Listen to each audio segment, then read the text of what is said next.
Here we are, AB Calculus 5.5. All right, we've been dealing with exponential with the base e. Let's say if e to the x, and for some reason you want to take derivative, you have ex itself, okay? What if you have e to the u? The derivative of e to the u is a function of x. You got eu itself with du over dx. There we go. Or some textbook just simply write this. And that is u prime. Okay? You see that? Now, what if you have, let's say, bases other than e? For example, you have a. And of course, you want to make a good condition that a cannot be 1 because a 1 to anything is always 1. So make the condition a can be real number, okay? And how about a to the x? There we go.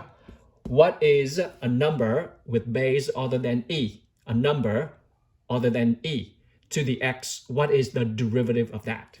Even better, what about a to the u? Okay, there we go. Now this is the case we are dealing with. Okay, so that's what 5.5. Look at the definition of the exponential function to base e. All right, here we go. If a is a positive real number other than 1, and x is any real number, then the exponential function to base a is denoted like that, a to the x.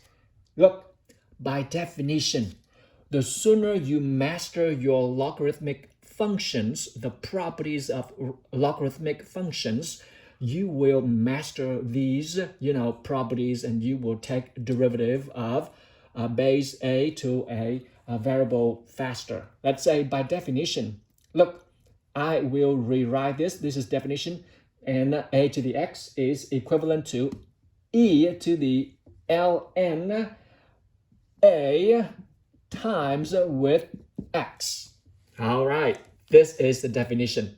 Okay, this is the definition. If I like to remind you that e to the exponent of ln a times with x. Another way, let me rewrite this. You can see this. This is again property of exponent of exponent. E to the ln a. Okay, you got it? And to the ln x. Ha, did you see that? Okay, this is what we learned not long ago, if not in algebra already. A to the m all the way to the m power. What you get? A n times m. Okay, I just want to remind you on that, and I'll rewrite this so you see the definition, where they come from. And we also learned that e to the ln is what?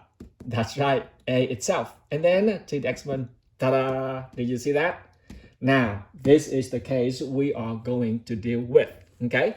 All right, let's look at the a few properties that you already mastered. I hope so. If a to the 0, okay, any number to the 0 exponent except 0 itself is 1. Got it? What about ax over ay? Okay, what would that give you? Ax minus y. Okay, got it? With the condition that a cannot be 0. Okay, guys? Now, what about ax times ay? I'm just doing the elementary review with you right here. Hopefully, I would not insult your intelligence. There we go. What about a to the x and to the y? A to the x and the whole thing to the y. What's that? Correct. X times y. There we go. Now we are halfway done with this chapter. Not halfway, but just to give you a little, excitement. This lesson is pretty yummy. When you master all those rules and, properties, you're going to have fun. I'm looking at the example 1. Okay, example 1 on 5.5, and that is radioactive of a half-life model. It has this model right here, and that is the half-life of a carbon-14 is half-life. Half-life of a carbon-14 is 5715, okay, years. Okay, so every 5,715 years, the carbon-14 is reduced into half of its mass. Well, this year's remind me of, well, in the Jewish calendar, we are now in the year 5,500, I think 75, but okay, it's chasing the rabbit. Here we go. Now, how do I put this a model in a mathematical model in this data right here? The number of the mass, let's call y is the number of the mass, and in every 5,715 years, the mass of carbon-14 is reduced into half. So what would be the math to illustrate that? Here we go. 1/2 of the mass to the, that's right, T over what? T over 5717. Ladies and gentlemen, this is the beauty of calculus. If not, we are going to, differential equation as well. We are collecting data and illustrate that into a math model perfectly. See, this is a concept of a number other than e to an exponent, t over 5715. Let's look at the data to see if it's true. At the point when t is, let's start with the t0, which is at the full potential of the mass, which is, let's say right now, the sample contains at the point 1, the sample, which is y equals 1 gram, okay? And after 5,715 years, it's going to what? Half-life, which means you cut the mass into half. 1 gram, what is half of 1 gram? That's right, gram. You know your answer, right? Okay, I'm picking on gram. Okay, here we go, but that's it. Okay, all right, you know what I meant. Here we go. There we go. So you see when t, this is when t is 5715 years, y turned into 1/2. Look at this right here. At the point t is 0, 0 divided by that is 1. Sorry.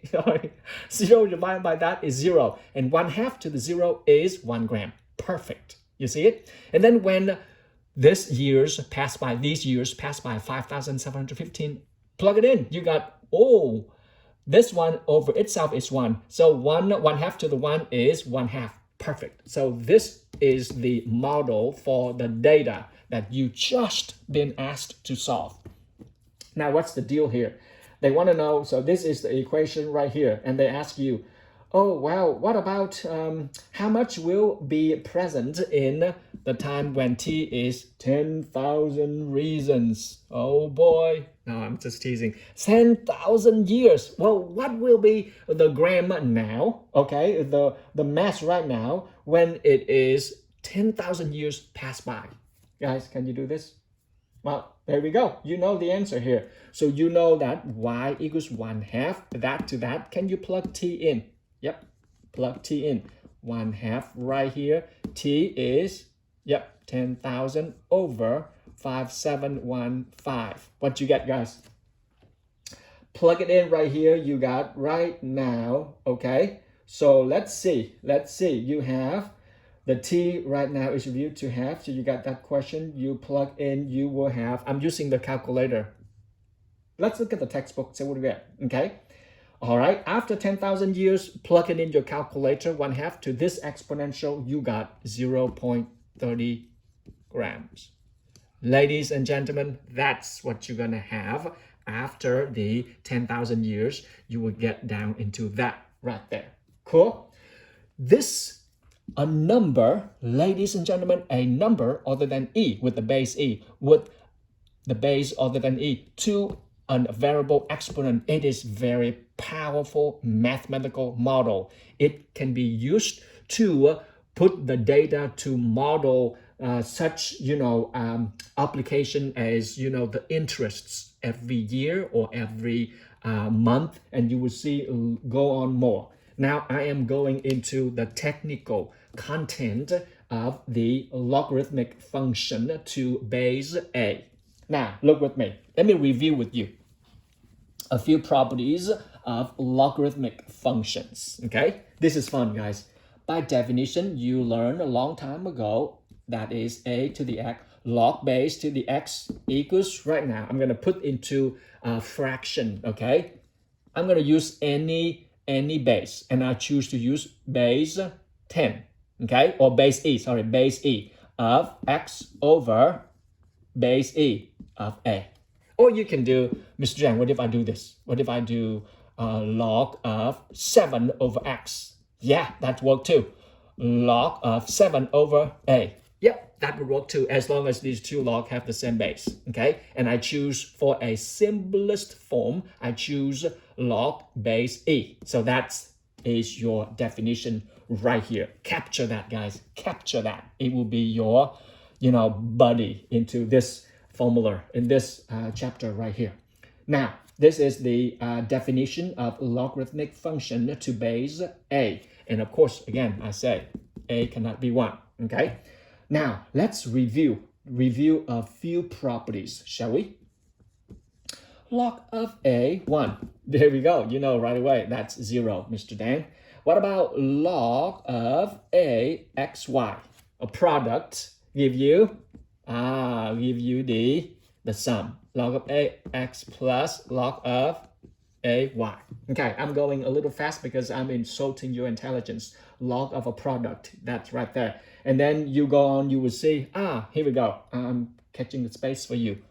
Log of a x, and x is the n power. There we go. Then you bring n down. There we go. You got log of a x. Okay, my handwriting. Okay.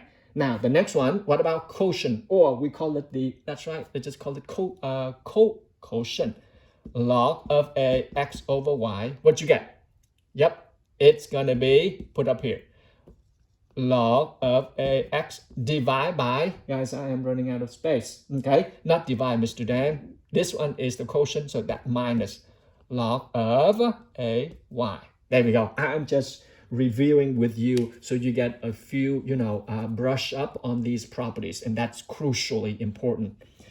I'm gonna moving into another definition, and you will like it, which is the properties of the inverse functions. Property of inverse function. What do we learn? Here we go. Let me erase this too. Okay. Property of inverse function is like this right here. Okay. You have if y equals a to the x.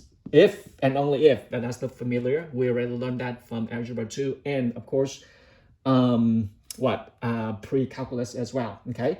If y equals a to the x. Okay. Then if and only if, what? If and only if x equals log of a to y. There we go. Just to give you a little heads up. Second properties of inverse function. Inverse. They are inverse functions of one another. A to the log of a to x. Can anyone shout it out the answer for me? Of course, in this case, x must be positive. And you have what? A to the log of a to the x is x itself. Guys, register this. These are your tools, your rules to play your game well. You must know these rules, guys. And number 3, what do you have? Log of a to the x. I see. You sense it, right? Boom. X, what? Itself. Because you can do this. A to a. Okay? What is log of a to a? That's 1, Mr. Dan. Being silly. That's right. There we go. These are cool things for you coming out from that with the condition right here. Ladies and gentlemen, memorize this. Take this to your brain, your head, your heart, okay? And you will do well in this section. I am now applying example 2 with you, okay? All right, here we go.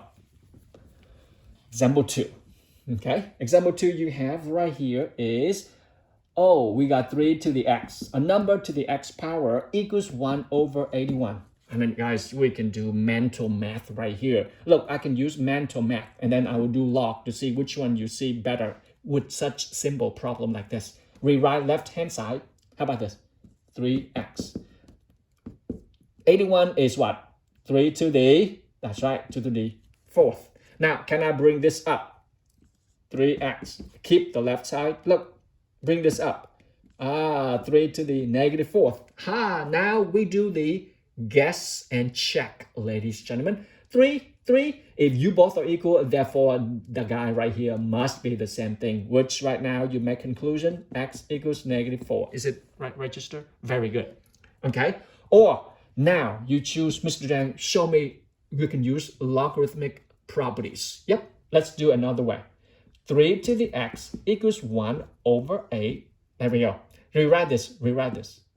We got 1. Now, before you do that, I'm going to do the logarithmic for you. Look, I am going to take log base 3 both sides. Why log base 3? Can anyone tell me why? Because this guy has base 3, so I take log base 3. There we go. On the other guy, I take also log of base 3 because I need to tackle that guy right there. So take log base 3 both sides. And again, this is 1/81. There we go. Now, what is this right here? Boom, I got x log of 3 to the 3, which is 1. I got x looking for. And this guy right here, log of 3, 81, I just showed you over here, and that is 3 to the negative 4. Ladies and gentlemen, do you see what I see? Both same answer. With why log, Mr. Deng? Well, when the function gets complicated, look, like I'm telling you, you are now entering the real world of calculus. Functions will be complicated like eigenfactors. You are now traveling back to time, back and forth, and going through dimensions. That's interstellar and what? The end game together. So that's why you need to equip yourself with really cool, universal laws in mathematics. With that saying, shall we go into the next one? Now, guys, these remind you so that we are now entering the world of differentiation and integration with the base other than E. All right, next video.